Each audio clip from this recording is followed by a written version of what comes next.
নম্বর সুন্নাহ হলো ঈদুল আজহার দিনে খুব ভোরবেলা ঘুম থেকে ওঠা। ভোরবেলা ঘুম থেকে ওঠা, দেখবেন যে এই রাত্রিতে আনন্দ উৎসব করে দেরিতে ওঠে ঘুম থেকে এই রাত্রি, কিন্তু রাসূল বলেন এই রাত্রি কুরবানি রাত্রিতে ভোর রাতে সকালে ওঠা সুন্নাহ। 2 নম্বর মহল্লার মসজিদ যায়, যেখানে মসজিদ আছে সেই মসজিদে জামাতের সাথে সালাত আদায় করা। নাম্বার 3 ঈদগাহে আগে আগে যাওয়া, সম্ভব হলে পায়ে হেঁটে যাওয়া। নাম্বার 5 সুযোগ থাকলে এক রাস্তা দিয়ে গিয়ে অন্য রাস্তায় ফিরে আসা। নাম্বার 6 ঈদের সুন্দর করে গোসল করবে, ঈদের দিনে গোসল করা সুন্নাহ, ঈদের দিনে গোসল করা সুন্নাহ।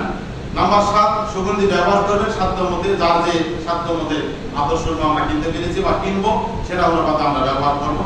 নাম্বার 8 যার যে পোশাক আছে এই পোশাকের মধ্য থেকে যে পোশাকটা একটু ভালো উত্তম সেই পোশাকটা আমরা পরিধান করবো। আর ঈদগাহে যাওয়ার সময় আমরা বলুন আওয়াজে, একটু জোরে জোরে আওয়াজে আমরা তাকবীর করব, যে তাকবীর আমরা একটা পাঠ করি, আল্লাহু আকবার আল্লাহু আকবার লা ইলাহা ইল্লাল্লাহু আল্লাহু আকবার আল্লাহু আকবার ওয়া লিল্লাহিল হামদ। আমরা ঈদগাহে যাওয়ার সময় এই তাকবীরটা করতে করতে যাব। আর ঈদুল আজহার মাঠে যাওয়ার সময় আমরা না খেয়ে যাব। ঈদুল ফিতরে খেয়ে যাওয়া সুন্নাত, আর ঈদুল আজহায় না খেয়ে যাওয়া সুন্নাত। নাম্বার 11 এই দিনে বেশি পরিমাণ দান সদকা করা। ঈদুল আজহার দিনে আমরা সাধ্যমতো বেশি পরিমাণ দান সদকা করব। আর ঈদুল আজহার দিনে আমরা বিশেষ করে আনন্দিত খুশি থাকার চেষ্টা করব। নাম্বার 13 ঈদের সালাত খোলা মাঠে অর্থাৎ ঈদগাহে আদায় করা।